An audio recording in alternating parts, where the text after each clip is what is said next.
The morning bell rang across the Galactic Defense Academy, and Hana Kim walked slowly through the long metal hallways toward her advanced combat theory class.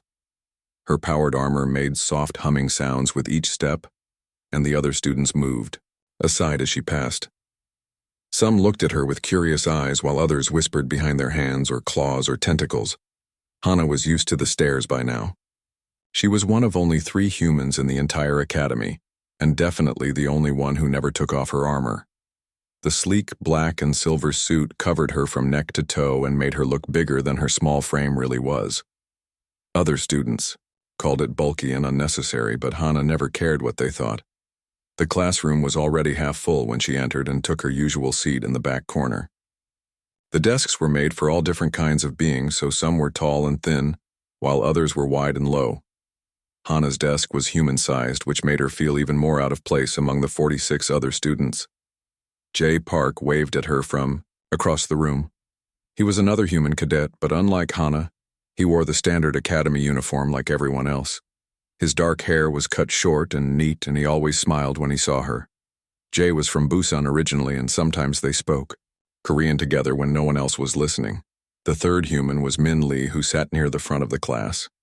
She was older than both Hana and Jay and rarely talked to anyone. Min wore her armor too, but only the chest piece and arm guards. Her legs and back were always covered by the regular uniform. Professor Veltar entered the room with his usual dramatic flair. He was an Altanian, which meant he had 4 arms and skin that looked like it was made of blue crystal. His people were known across the galaxy for being proud and thinking they were better than everyone else. Veltar definitely fit that description. "Good morning, young warriors," he said in his deep voice that echoed off the walls. "Today we will do something different from our usual lessons about strategy and weapons." The class grew quiet as Veltar moved to the center of the room. His 4 eyes scanned the students, and Hana noticed he looked at her longer than the others. "Trust is the most important thing between soldiers," the professor continued. "You cannot fight beside someone you do not trust, and you cannot trust someone you do not truly know." A few students nodded their agreement. Crix the Borvanian made a deep rumbling sound that was probably meant to be approval. He was huge even sitting down, and his thick gray hide was covered in ritual scars that showed his warrior status. Next to him sat the Sara, who belonged to a race called the Etherians. She was tall and graceful with pale skin and silver hair that seemed to move on its own. "So today," Professor Veltar announced, "we will have a trust exercise. Each of you will remove any protective gear or armor you are wearing. You will stand before your classmates as you truly are, with no barriers between you and them." The room erupted in excited chatter. Most of the alien students began unfastening various pieces of equipment and setting them aside. The Krathan students removed their energy shields while the Zephyrians took off their environmental suits. It seemed easy for them because their natural skin and shells provided plenty of protection. Hana felt her stomach drop. She gripped the edges of her desk and tried to stay calm, but her heart was beating faster inside her chest. "This is how real warriors show strength," Veltar said, looking directly at Hana now, "by being willing to be vulnerable in front of their brothers and sisters in arms." The Sara turned in her seat to look at Hana with those strange silver eyes. "Some people are too scared to show who they really are," she said loud enough for others to hear.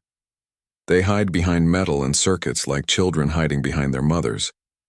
Several other students laughed and turned to stare at Hana. Crix made another one of his rumbling sounds, but this time it sounded more like mockery than approval. "Humans always need their toys," said another voice. It came from Zexhai, a Vorthon student with green scales and too many teeth. "Cannot survive without their primitive technology." Hana's hands clenched into fists, but she kept them on her desk, where no one could see. The armor's internal systems detected her stress and began running cooling protocols to keep her calm. "Miss Kim," Professor Veltar called out, "will you be joining us in this exercise, or do you prefer to remain hidden?" All eyes turned to her now, and Hana felt like she was trapped in a spotlight. Jay was looking at her with worry in his dark eyes. She could see him shaking his head very slightly, trying to tell her not to do it. "The human is afraid," Thessera said with a cruel smile. Look how she shakes inside her metal shell.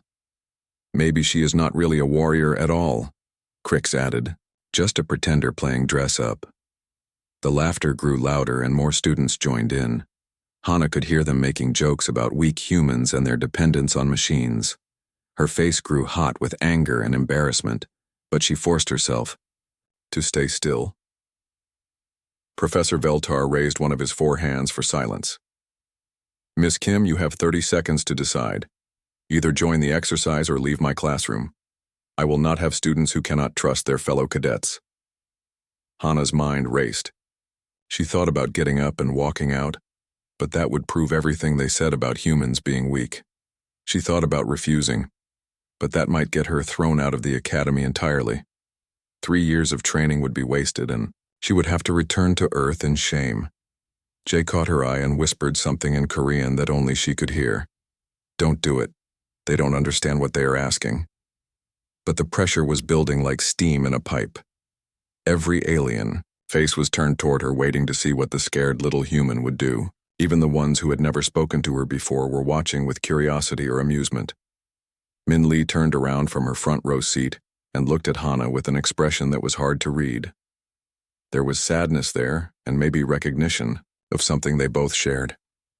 Min's hand moved unconsciously to her chest where her armor covered whatever was underneath. 15 seconds, Miss Kim, Professor Veltar announced. The choice is yours. Hana's breathing became shallow inside her. Helmet. The armor's air recycling system kicked in to provide more oxygen, but it could not help with the panic rising in her throat. She had never taken the suit off in front of anyone at the academy. Not once in 3 years. Tick-tock, little human, Thessera sang in her musical voice. Show us what you are hiding, or admit you are too weak to be here. The counting in Hana's head grew louder. 5 seconds, 4 seconds, 3 seconds. Her hands moved to the armor's release mechanism at her throat. The magnetic locks that held the suit together were controlled by a small panel near her collarbone. 2 seconds. 1 second. Her fingers found the release button, and she pressed it gently. The suit's computer asked for confirmation in her earpiece using a voice only she could hear. Are you sure you want to disengage armor systems? Hana closed her eyes and whispered yes. The armor began to power down with a soft whirring sound that everyone could hear. Status lights changed from green to amber as the suit's protective systems went offline one by one. The electromagnetic seals holding the plates together loosened with tiny clicking sounds. Professor Veltar smiled with satisfaction. Excellent choice, Miss Kim. Now show us the real person beneath all that metal. Hana reached up and touched the helmet release. It hissed as it separated from the neck seal, and she lifted it off slowly. Her long black hair fell around her shoulders, and she set the helmet on her desk with trembling hands. The shoulder plates came next, followed by the arm guards. Each piece of armor hit the desk with small metallic sounds that seemed impossibly loud in the quiet classroom. Students leaned forward in their seats to get a better look as more of Hana's body was revealed. She saved the chest plate for last because she knew what would happen when she removed it. Her hands shook as she found the release catches and pressed them simultaneously. The plate separated from the suit's framework with a soft pop of escaping air. As Hana lifted the chest plate away from her body, the entire classroom fell silent. Her arms and neck and the parts of her chest visible above her, inner clothing were covered in burn scars. Old ones and newer ones twisted together in patterns that told a story of fire and pain. The worst scars were on her left arm, where the skin looked like melted wax that had hardened in unnatural shapes. No one laughed now. No one made jokes about weak humans or primitive technology. Even Thessara's cruel smile vanished as she stared at the evidence of something terrible that had happened to this quiet girl from Earth. Hana sat very still and let them look. Her hands were no longer shaking, and her voice was steady when she finally spoke. These are from the last time your people visited Earth, she said simply. The last time they came uninvited. The silence in the classroom stretched like a thin wire ready to snap. Hana sat perfectly still as 46 pairs of alien eyes stared at her scarred skin. Some students had their mouths open while others looked away quickly when she met their gaze. Professor Veltar's forearms hung motionless at his sides. His crystalline blue skin seemed to have lost some of its shine, and his confident smile was completely gone. He opened his mouth twice, but no words came out. Thesara was the first to break the silence. Her musical voice came out as barely a whisper. "What do you mean by visited Earth?" Hana began putting her armor back on piece by piece. The shoulder guards clicked into place with metallic sounds that seemed very loud in the quiet room. She did not hurry, and she did not try to hide what everyone had already seen. "I was 8 years old," she said while attaching her left arm guard, "living in Seoul with my parents and my little brother. It was a Tuesday morning and we were getting ready for school when the ships came." Crix made a confused rumbling sound deep in his throat. "Ships? What ships? There has been no war with Earth." Hana looked at him with eyes that seemed much older than her 22 years. "That depends on what you call war," she said. "The official records probably say it was a peaceful integration. A police action maybe. Some trouble with primitive natives who did not understand the benefits of joining the Galactic Alliance." She picked up her chest plate and held it in her hands for a moment before continuing. 12 Altanian battleships appeared in Earth's sky that morning. They said we had been selected for membership in the galactic community and that resistance was futile. Professor Veltar found his voice at last. The Terra incident was a minor conflict. A few isolated groups of terrorists who refused to accept progress. The casualty reports showed minimal losses on both sides. Minimal losses, Hana repeated, and there was something dangerous in her quiet tone. "Is that what they told you?" She stood up and faced the class while holding her armor against her chest. The scars on her neck and arms were still visible, and some of them seemed to catch the light in ways that made them look fresh. "Seoul burned for 3 days," she continued. "Plasma bombardment from orbit turned entire city blocks into glass. My school was hit on the first day. 2,000 children between the ages of 5 and 15 died in the first hour." Min Lee had turned around in her front row seat and was watching Hana with tears in her dark eyes. She touched her own chest where her partial armor covered whatever scars lay beneath. "My family lived in an apartment building near the river," Hana went on. "When the bombing started, we ran to the basement with all our neighbors. 43 people crowded into a space meant for storage. Jay was staring at his hands and his jaw was clenched so tight that muscles stood out in his neck. He had heard parts of this story before, but never all of it, and never in front of so many listening ears. The building took a direct hit on the second day," Hana said. "Plasma fire came down through 8 floors of concrete and steel like it was paper. The temperature in that basement reached over 2,000 degrees in less than 10 seconds. Several students made sounds of disbelief or horror. A few got up and moved toward the back of the classroom as if they wanted to escape what they were hearing. My mother threw herself on top of me when the fire came through the ceiling," Hana continued without emotion. "My father covered my little brother. They saved us with their own bodies while the plasma burned through everything else." She slipped the chest plate over her head and let it settle into place with familiar clicks and hums.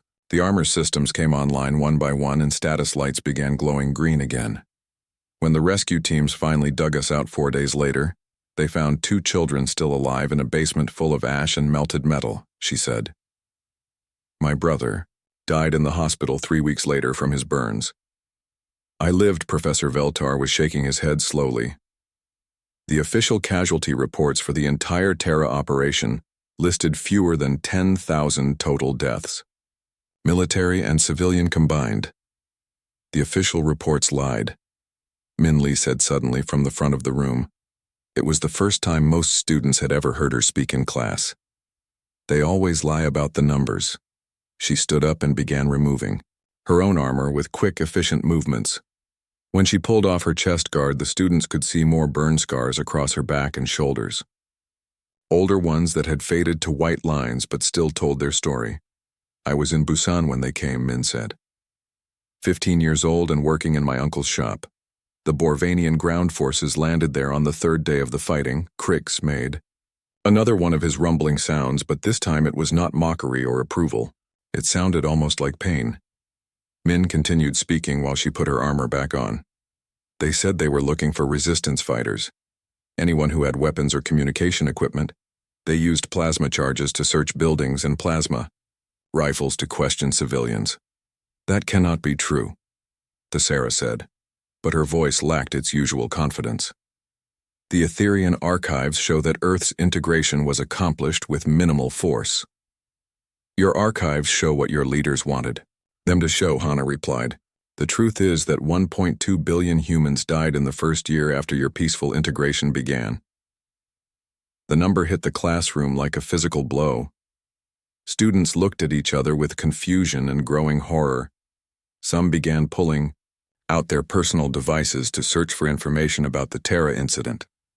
1.2 billion, repeated a Krithan student named Vectar. That is more than the entire population of my home system. But why were we never told? Asked another voice from the back of the room. If so many died, why is it not in our history? Lessons. Hana finished sealing her armor and picked up her helmet. Because winners write the history books, she said simply. And because it is easier to believe that primitive humans welcomed your civilization with open arms. Professor Veltar cleared his throat and tried to regain control of his classroom. Miss Kim, these are very serious accusations you are making. Do you have any proof of these supposed casualties? Hana looked at him with something that might have been pity. Professor, how many humans do you see in this academy? 3, he answered automatically. How many humans serve in the Galactic Defense Force? Veltar paused and thought about it. Perhaps several hundred across all branches and all systems. And how many humans live in the galaxy outside of Earth? The professor's crystalline skin seemed to grow even paler as he understood where her questions were leading. I do not know the exact number, but it cannot be very many. Fewer than 50,000, Hana said, in a galaxy of trillions. Do you know why so few humans left their home planet to join your wonderful galactic community? No one answered. Because we learned that leaving home meant leaving the only place where we might be safe, Hana explained. We learned that your people see us as useful but expendable. We learned that our lives matter less than your convenience. She put her helmet on and sealed it with a soft hiss. Her voice now came through the armor's external speakers and sounded cold and mechanical. Every human in this academy is here for the same reason, she said. To make sure that what happened to Earth never happens to anyone else. To stand watch against the people who burned our cities and called it peace. Thesera was staring at her own hands as if seeing them for the first time. But the Etherian Council said that Earth requested membership, that human leaders asked to join the alliance. Some did, Hana admitted. After they saw what happened to the cities that resisted. After they learned that cooperation might save a few million lives even if it cost them their freedom. The classroom was completely silent now except for the soft humming of Hana's armor systems. Students who had been laughing and joking 30 minutes ago now sat still as statues trying to process what they had learned. Min Lee spoke again from her seat near the front. They made it look like a choice, but it was really surrender or extinction. Some of our leaders chose surrender. Others chose to fight until the end. And what did you choose? Asked Vectar, the Krithan student. Hana touched the side of her helmet where her family photo was attached inside where only she could see it. We chose to remember, she said. We chose to make sure our children would know the truth even if the galaxy forgot it. She walked toward the door of the classroom while every eye followed her movement. At the threshold, she turned back to look at all the alien faces staring at her. You wanted to see vulnerability, she said through her helmet speakers. You wanted to know who I really am beneath the armor. Now you know. Professor Veltar made a weak gesture toward his desk. Miss Kim, class is not over. Please return to your seat. Class is over for me, Hana replied. I have shown you the truth you asked to see. What you do with that truth is up to you. She walked out of the classroom and her armored footsteps echoed down the empty hallway until they faded into silence. Behind her, 46 alien students sat in shocked quiet, trying to understand how everything they thought they knew about human integration had been built on lies and covered in the ashes of a billion dead. News traveled fast through the academy halls, and by evening everyone knew what had happened in Professor Veltar's advanced combat theory class. Students gathered in small groups in the dining halls and recreation areas whispering about burn, scars, and billion dead humans and official reports that might be lies. Hana did not go to dinner that night. She stayed in her small dormitory room with the door locked and her armor still on. Through her window she could see the stars beyond the station's shields, and somewhere among them was the yellow star that warmed Earth. Home seemed very far away. A soft chime from her door announced a visitor.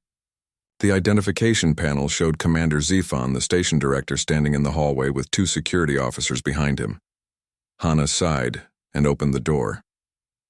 "Miss Kim," Commander Zephon said in his formal voice. "I need to speak with you about the incident in your class today." Commander Zephon was Altanian like Professor Veltar, but older and more decorated with command ribbons across his chest and scars from real battles marking his crystalline skin. His 4 eyes studied Hana with the calculating look of someone who had spent decades managing diplomatic problems.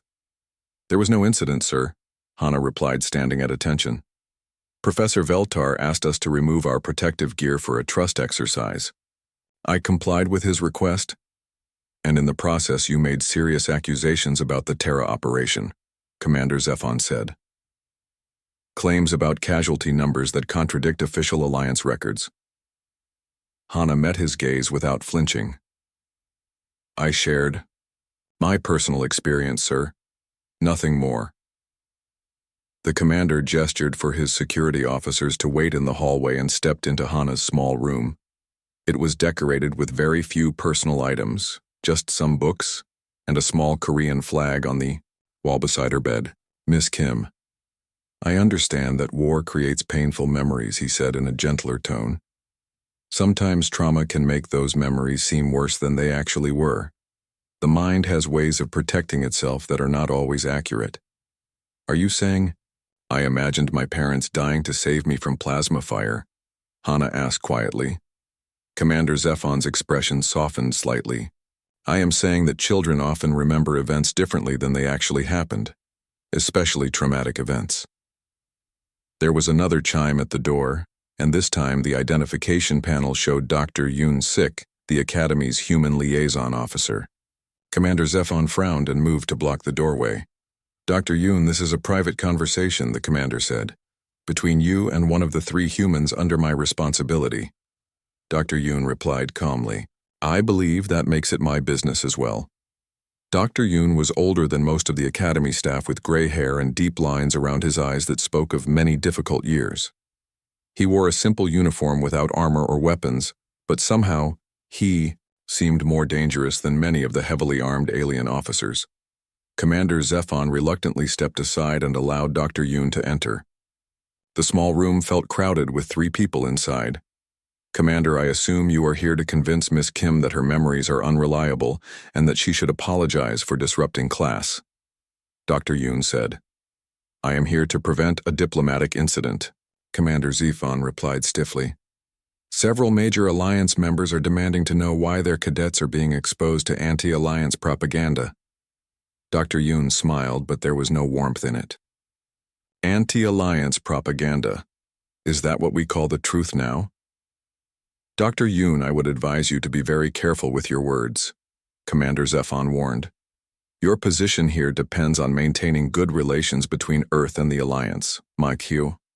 "Position here depends on protecting human interests and human cadets," Dr. Yoon corrected, "including their right to speak truthfully about their experiences." Hana watched the 2 older men face each other across her small room. She could feel the tension building like pressure before a storm. "The official casualty figures for the Terra operation are a matter of public record," Commander Zephon said. "Less than 10,000 total deaths during the integration process." Dr. Yoon reached into his jacket and pulled out a small data tablet. "Would you like to see the real numbers, Commander? The ones that were classified for diplomatic reasons. Those files are restricted," Commander Zephon said quickly. "To most people, yes," Dr. Yoon agreed, "but not to former resistance commanders who helped negotiate Earth's surrender terms." He activated. The tablet and holographic displays filled the air above it. Lists of numbers and city names and casualty reports scrolled past in endless columns of data. "Seoul 700,000 dead in the first week," Dr. Yoon read aloud. "Tokyo, 1.2 million. New York, 850,000. Moscow, 600,000. Commander Zephon made a gesture and the numbers disappeared. Those figures include deaths from secondary causes, disease outbreak following infrastructure damage, supply chain disruption, civil unrest. Caused by your orbital bombardment, Hana said quietly. The bombardment was surgical and precise, Commander Zephon insisted. Military targets only, Dr. Yoon laughed harshly. My daughter's school was a military target. The children's hospital was a military target. The refugee camps were military targets. Dr. Yoon. Every human settlement that refused to surrender immediately became a military target. Dr. Yoon continued. Including the ones full of civilians who just wanted to be left alone. Commander Zephon's crystalline skin darkened with anger. The Alliance offered Earth membership as equals. Your leaders chose to resist that generous offer. Our leaders chose to protect their people from invasion, Dr. Yoon corrected. Just as any responsible government would do. And look how well that worked out, Commander Zephon said coldly. If Earth had accepted Alliance membership peacefully, millions of lives could have been saved. The room fell silent. Hana could hear her armor's cooling systems working and the distant hum of the station's engines. Outside her window, the stars continued their ancient dance, unaware of the argument happening in a small dormitory room. You are right, Commander, Hana said finally. If we had surrendered immediately, fewer people would have died. Dr. Yoon looked at her with surprise and concern. But they still would have died eventually, Hana continued.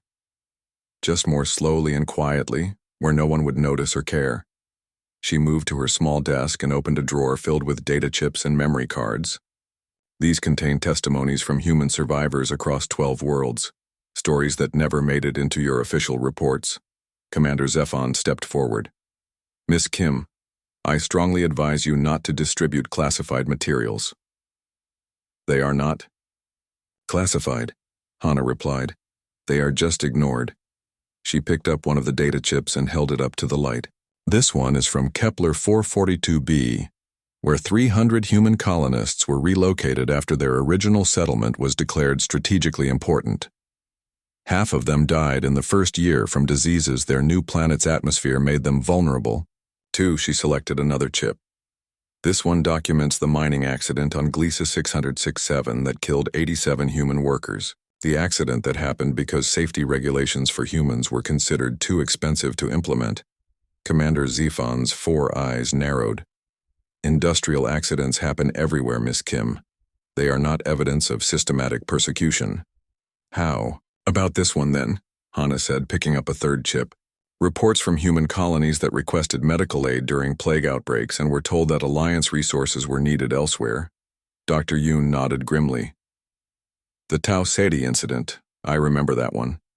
2,000 dead, including children. Enough. Commander Zephon said sharply. Miss Kim, you will report to the Academy Counseling Center tomorrow morning for psychological evaluation.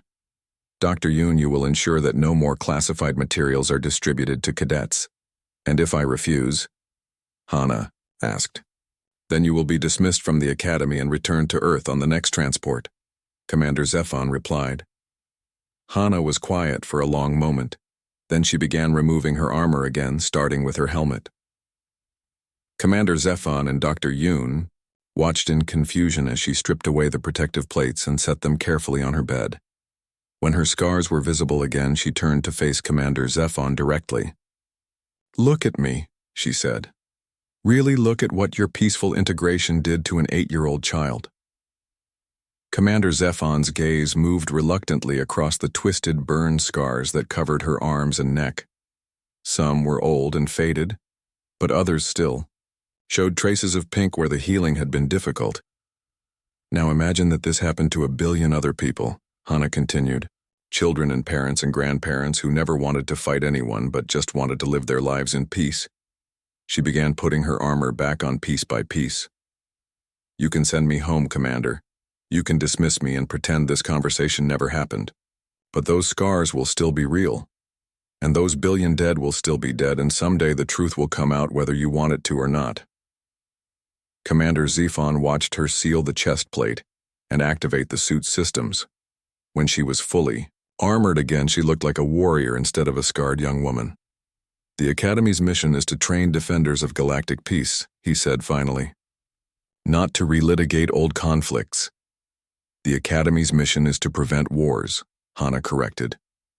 And you cannot prevent something if you refuse to understand how it happened the first time. Dr. Yoon moved toward the door. Commander, I believe this conversation is over. Yes, it is. Commander Zephon agreed. Miss Kim, report to counseling at 800 tomorrow. The Academy Council Chamber was designed to intimidate with its high ceiling and curved walls, covered in the flags of 47 Alliance member worlds. Hana sat in the witness chair at the center of the room, while 7 senior officers looked down at her from elevated seats arranged in a semicircle. She had been waiting for 2 hours in full armor, while lawyers and officials whispered among themselves and reviewed files on their data tablets. The psychological evaluation that morning had been exactly what she expected, with doctors asking careful questions designed to make her doubt her own memories. Commander Zephon sat at the center of the council panel, with Admiral Korath of the HFY Borvanian fleet on his right and General Thesis of the Etherian Defense Corps on his left. The other 4 council members represented smaller Alliance worlds, but their combined political weight was enormous. This inquiry will now come to order, Commander Zephon announced. We are here to investigate allegations made by Cadet Hana Kim regarding the Terra integration operation 15 years ago. Admiral Korath leaned forward in his massive chair. Like all Borvanian males, he was built like a living mountain with gray, hide thick enough to stop most small weapons. His deep voice rumbled through the chamber when he spoke. Before we begin, I want it on record that the Borvanian fleet participated in the Terra operation under direct Alliance authorization, he said. All actions taken were within established rules of engagement. General Thesis nodded her elegant silver head in agreement. The Etherian Defense Corps likewise operated under Alliance mandate with full legal authority. Hana listened to them establish their defenses before any accusations had even been made. She was not surprised. Dr. Yoon had warned her that this inquiry was more about protecting reputations than discovering truth. Cadet Kim, Commander Zephon said formally, you have made serious claims about casualty figures and military conduct during the Terra operation. This council requires you to provide evidence supporting those claims. Hana stood up slowly. Her armor made soft mechanical sounds as the servos adjusted to her movement. What kind of evidence would the council accept? Official documentation, Admiral Korath said immediately. Military reports from verified sources, medical records from recognized facilities, testimony from credible witnesses, General Thesis added. Preferably Alliance personnel who served during the operation. Hana almost smiled inside her helmet. They were asking for evidence from the same organizations that had covered up the truth in the first place. I have survivor testimony from over 3,000 human witnesses, she said. Medical records from 12 refugee camps.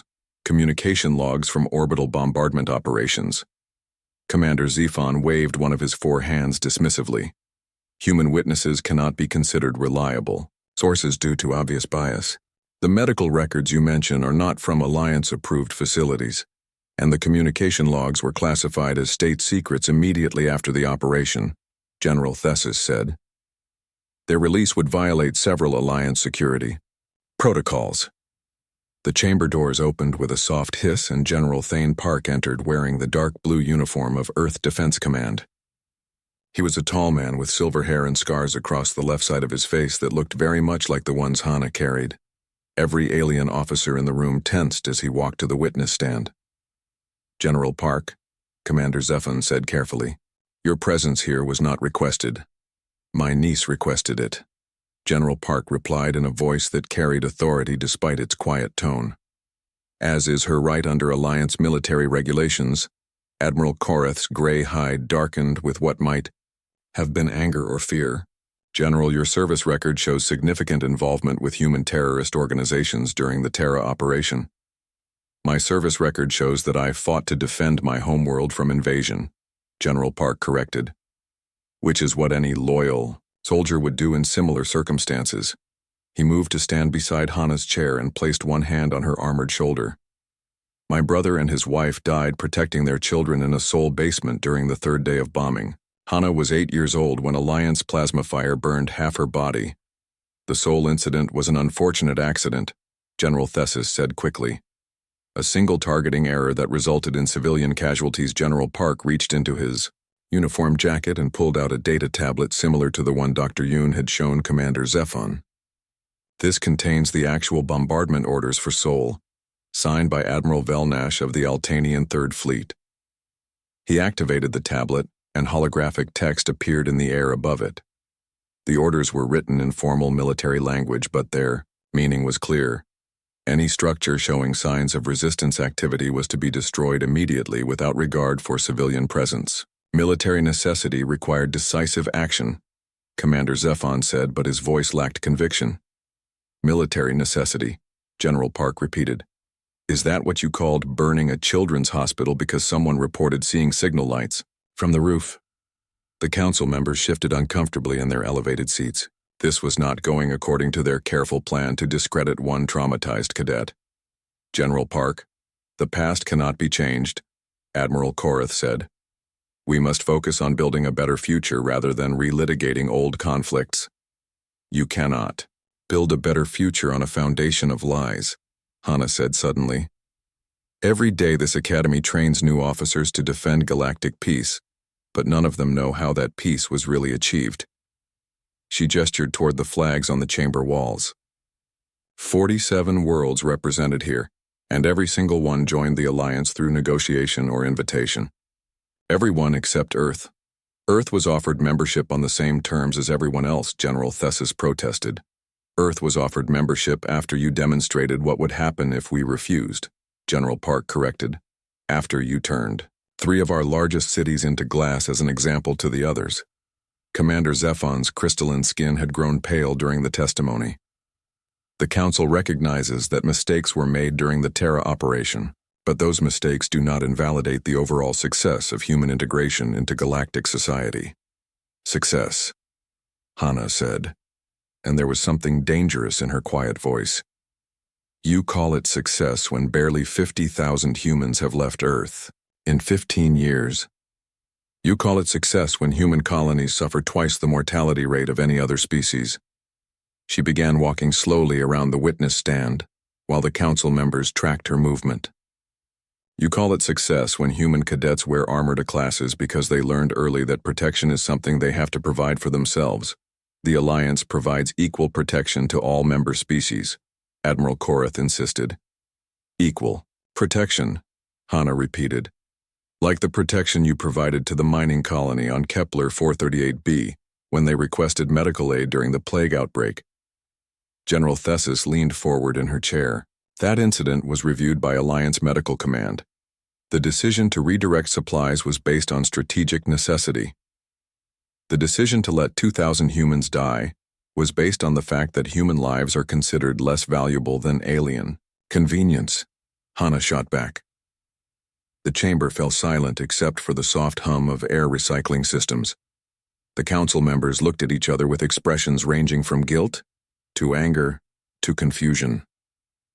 Cadet Kim, Commander Zephon said finally, this council finds your testimony to be emotionally charged and lacking in objective evidence.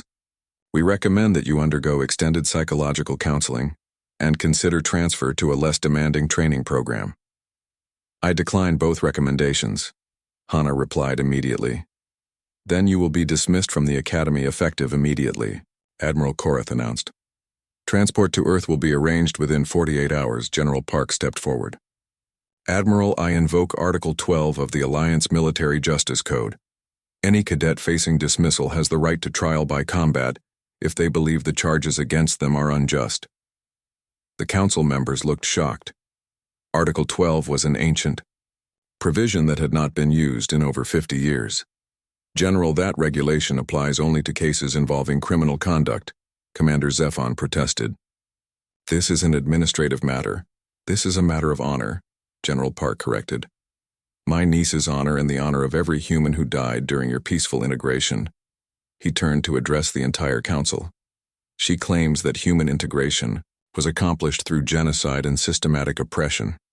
You claim it was a peaceful process with minimal casualties. One of these versions is true, and the other is a lie. Admiral Korath was shaking his massive head. Trial by combat is a barbaric custom. We do not settle disputes through violence in civilized society. You settled the dispute over Earth's membership through violence, Hana pointed out. Why should this be different? General Theseus looked troubled. Even if we agreed to such a trial, who would serve as your champion? You cannot face a trained Alliance warrior in single combat. Hana reached up and removed her helmet slowly. Her long black hair fell around her shoulders and her dark eyes met each council member's gaze without flinching. I will serve as my own champion, she said. If I win, you will declassify all records related to the Terra operation and require that the real history be taught. The Academy's combat arena had not been used for formal duels in over 30 years, but maintenance crews worked through the night to prepare it for dawn. Word of the trial by combat spread through every dormitory and mess hall, until nearly the entire Academy population gathered in the viewing stands as the first light of the station's artificial sun began to glow. Hana stood alone in her preparation chamber, adjusting the final settings on her armor. The suit had been modified overnight by Dr. Yoon and the Academy's human maintenance staff, with improvements that pushed every system to maximum efficiency. She would need every advantage against an opponent who was nearly twice her size and had trained for combat since childhood. Jae Park and Min Lee waited with her in the small room. Neither had spoken much, but their presence was comforting in a way that words could not be. You don't have to do this, Jae said quietly. We could find another way to get the truth out. Hana checked the power coupling on her left arm guard. This is the only way that matters to them. They understand strength and they understand victory. Everything else is just politics, Min Lee nodded grimly.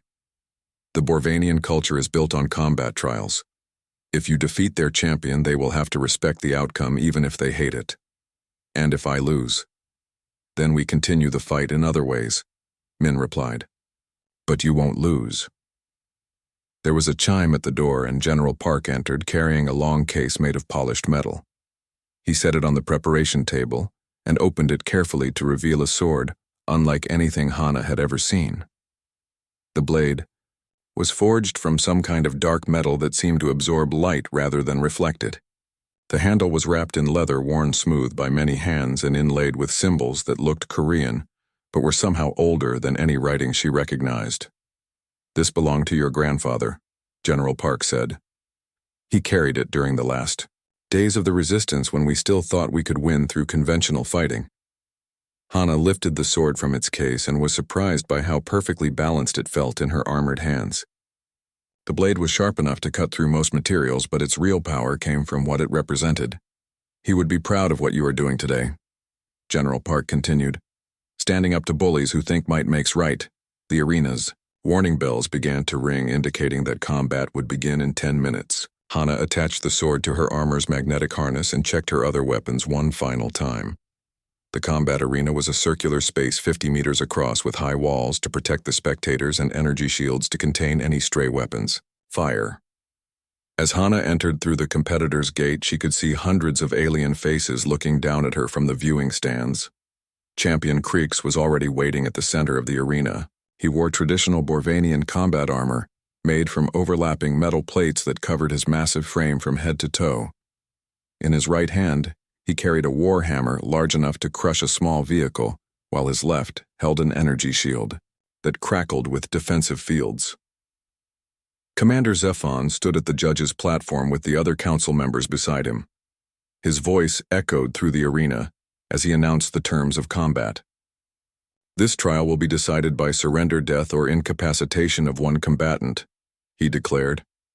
No outside assistance will be permitted, and no weapons restrictions apply. Admiral Korath leaned forward in his seat. Champion Crix, do you accept these terms? The massive Borvanian raised his warhammer in salute. I accept and will fight with honor for the Alliance. Cadet Kim, do you accept these terms? Commander Zephon asked. Hana drew her grandfather's sword and held it up so the dark blade caught the arena lights. I accept and will fight for the truth. The starting signal echoed across the arena, and Crix immediately charged forward with surprising speed for someone his size. His warhammer swept through the air where Hana's head had been a fraction of a second before, as she rolled aside and came up in a defensive crouch. The Borvanian's next attack came as a downward strike that would have shattered her spine if it connected, but Hana's armor-enhanced reflexes allowed her to dodge and counter with a slash across his left knee joint. Her sword sparked against his armor plating without penetrating, but the impact made him stumble. For the next several minutes they circled each other, trading attacks that neither could land decisively. Crix's strength and reach advantage was obvious, but Hana's speed and agility kept her out of range of his devastating strikes. The crowd in the viewing stands grew quiet as they realized this would not be the quick victory many had expected. Hana's first real opportunity came when Crix overextended during a horizontal swing that left his right side exposed. She stepped inside his guard and drove her sword point toward the gap between his chest and arm plates, but his energy shield intercepted the blade with a shower of sparks. The impact sent feedback through her armor's systems, and for a moment her heads-up display flickered with error messages. Crix used that distraction to grab her with his free hand and hurl her across the arena like she weighed nothing at all. Hana hit the far wall hard enough to crack 2 of her armor plates and tasted blood in her mouth when she struggled back to her feet. The viewing stands erupted in cheers from alien spectators who thought the fight was over. But Hana was not finished. The pain from her impact with the wall reminded her of another kind of pain from 15 years ago when plasma fire had burned through her family's basement and taught an 8-year-old girl that surviving meant enduring things that should have killed her. She activated her armor's emergency combat protocols and felt stimulants flooding her bloodstream as backup power. Cells came online. The suit's servos whined as they shifted into overdrive mode that would burn out the motors within minutes, but give her speed and strength beyond normal human limits. Crix charged again, expecting to finish the fight, but this time, Hana did not dodge. Instead, she met his charge head-on with her sword held in both hands like a spear. The dark blade punched through his energy shield as if it were made of paper and scraped along his chest armor in a shower of sparks. The Borvanian champion staggered backward in shock. His energy shield flickered and died as its power cells overloaded from the unexpected drain. For the first time since the fight began, he looked uncertain. Hana pressed her advantage with a series of rapid strikes that forced Crix to defend with his warhammer held horizontally like a staff. Her sword moved faster than most eyes could follow as her armor's enhanced systems pushed her beyond human limits. But those limits had a cost. Warning indicators flashed red inside her helmet as her suit's power reserves dropped toward critical levels. She had perhaps 2 minutes before the emergency protocols would shut down automatically. Crix seemed to sense her desperation and began fighting more defensively, waiting for her enhanced speed to fade. His strategy was sound, except that it assumed Hana would fight like a normal opponent, instead of like someone who had learned survival in the ashes of soul. Instead of backing away when her power levels dropped, Hana moved closer to Crix until they were fighting at point-blank range where his warhammer was less effective. She grabbed onto his armor plates and used them for leverage as she drove her sword toward the joints and weak points in his protective shell. The crowd in the viewing stands was completely silent now as they watched something they had never seen before. A small human warrior refusing to yield against impossible odds and somehow forcing a legendary Borvanian champion to give ground step by step.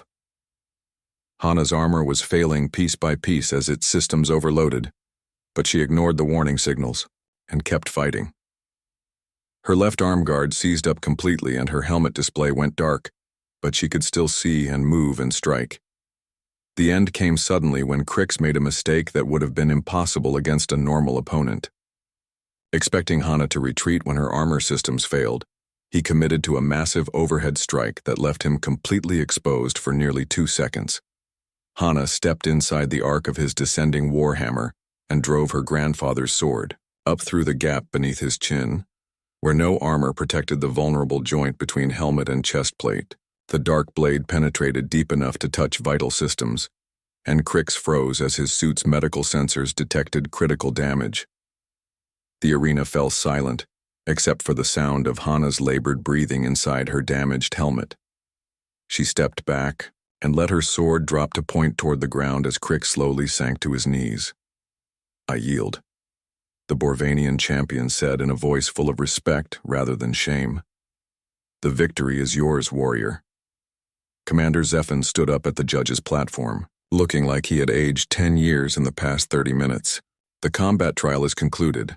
Cadet Kim has proven her claims through trial by arms, as is her right under Alliance law. The council members began leaving their seats, but Admiral Korath remained behind, looking down at Hana with something that might have been admiration.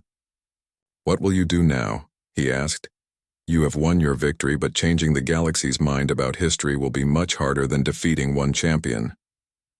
Hana removed her damaged helmet and looked up at him with eyes that held 15 years of pain and determination. "We will start with the academy," she said.